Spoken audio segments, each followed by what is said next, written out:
Andorra is a tiny state in the Pyrenees between France and Spain. Just 468 square kilometres in size and with fewer than 80,000 inhabitants, Andorra is one of the smallest sovereign states in the world. Yet despite its small size, it has maintained its independence for centuries. How is it possible that such a small country, wedged between two powerful neighbours, has retained its independence to this day?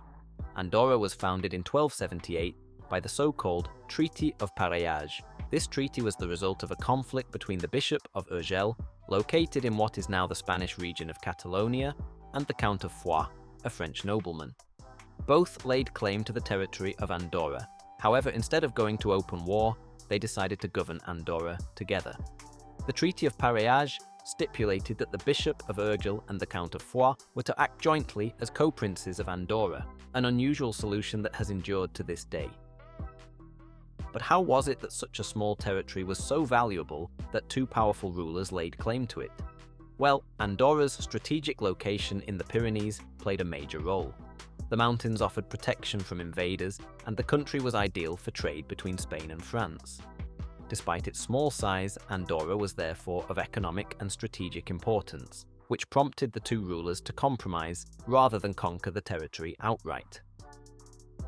Over the centuries, Andorra retained this unusual form of rule.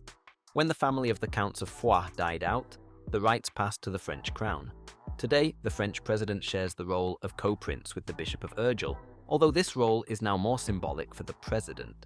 This means that Andorra is one of the few countries in the world that is not ruled by a single monarch, but by two co-princes. This political structure is unique and has hardly changed over more than 700 years. However, Andorra has remained independent not only because of its unusual form of government. In contrast to many other small states in Europe at the time, Andorra has always managed to stay out of the major political conflicts.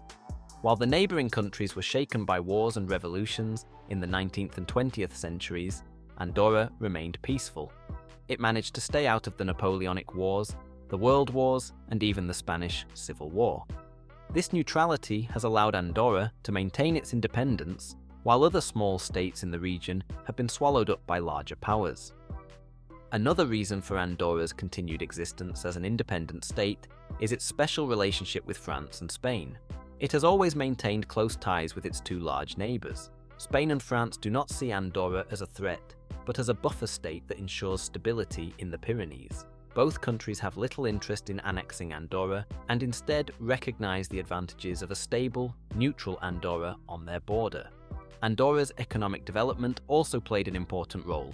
In the 20th century, the country developed from an isolated agricultural region into a flourishing trade and tourist centre. Andorra's tax system, which for a long time had no income tax, attracted numerous foreign investors. At the same time, the country became a favourite destination for skiers and nature lovers, which gave the small economy an enormous boost. Today, Andorra is a modern state with a well-functioning infrastructure, its own constitution, and a strong focus on education and environmental protection. The official language is Catalan, but Spanish, French, and Portuguese are also widely spoken.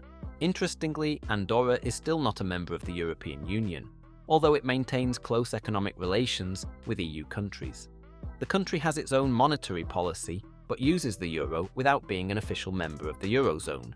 The question of why Andorra is a separate country can therefore be answered by a combination of history, politics, and geography. Its unusual co-principality, geopolitical neutrality, and economic stability have enabled the country to survive for centuries.